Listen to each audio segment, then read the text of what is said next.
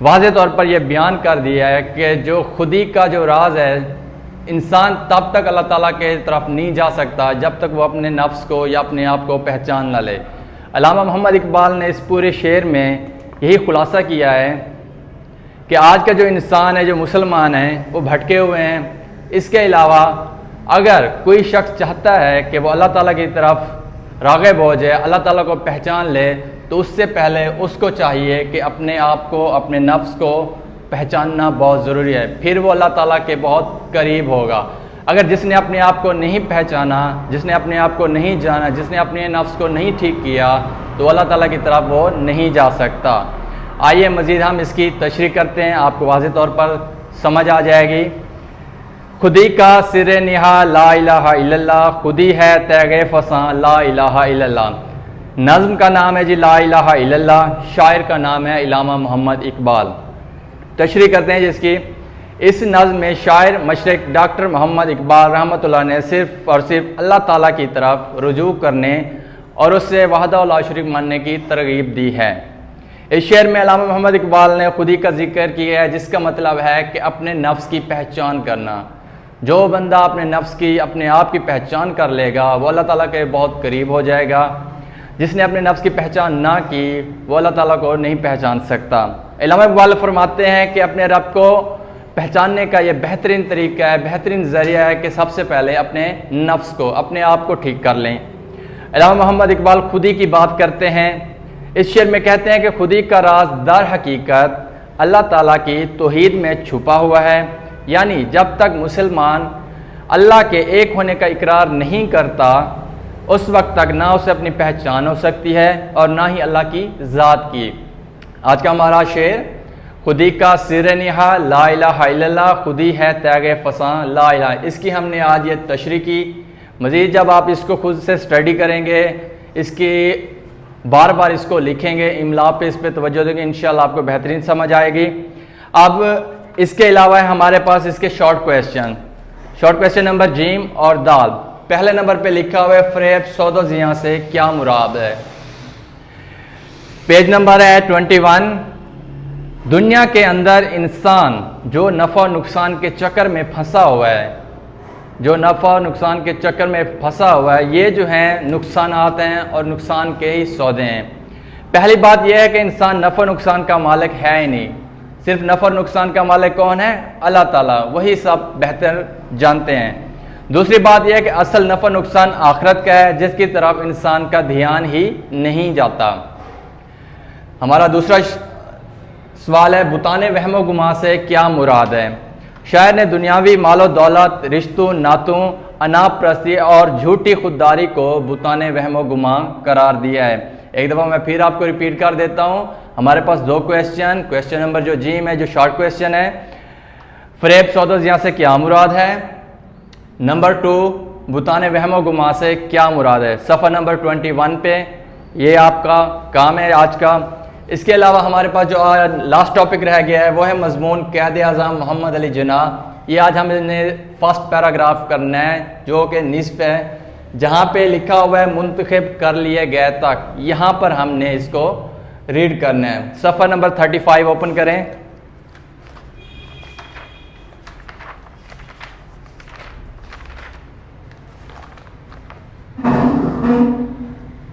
قائد اعظم محمد علی جناح 25 دسمبر 1876 کو کراچی میں پیدا ہوئے۔ آپ رحمۃ اللہ کے والد کراچی کے ایک بہت بڑے تاجر تھے۔ ابتدائی تعلیم آپ نے کراچی کے اسکول سے ہی حاصل کی۔ 16 برس کی عمر میں اول درجے میں میٹرک پاس کر لیا۔ اس کے بعد آپ رحمۃ اللہ بیرسٹری کی تعلیم کے لیے انگلستان چلے گئے۔ 1898 میں، غور کیجئے، 1898 میں امتیاز کے ساتھ بیرسٹر بن کر وطن واپس ہے اور کراچی میں وکالت شروع کر دی۔ 1 سال ممبئی چلے گئے، وہاں انہیں وہ شہرت اور عزت حاصل نہ ہوئی۔ تھوڑے ہی دنوں میں ان کا شمار ہندوستان کے بڑے بیرسٹروں میں ہونے لگا۔ اس کے ساتھ ہی انہوں نے قومی کاموں میں حصہ لینا شروع کر دیا۔ جلد ہی کانگریس کے مقرر اور معزز رکن تسلیم کر لیے گئے۔ اس وقت صرف کانگریس ہی ایسی جماعت تھی جو ہندوستان کے حقوق کے لیے لڑ رہی تھی۔ بعد میں آپ رحمۃ اللہ علیہ مسلم لیگ کے صدر منتخب کر لیے گئے۔ یہ بیٹا آج ہمارا آج کا ٹاپک تھا جس پہ ہم نے بحث کی. مزید آپ اس کی گھر میں جا کر پریکٹس کیجیے گا اور بار بار املا پہ توجہ دیجیے گا. اپنی ریٹن پریکٹس اس پہ جو بھی آپ کو یہ کام دیا گیا ہے اس کو سب سے پہلے اچھے سے یاد کریں, پھر اس کو لکھنا ہے آپ نے, تاکہ آپ کے املا میں جو غلطی ہے, بظاہر آپ پڑھ تو ٹھیک لیتے ہیں لیکن لکھنے میں پرابلم ہوگا, تو اس کی ایک دفعہ آپ نے پریکٹس ضرور کر لینی ہے. بہت شکریہ, والسلام.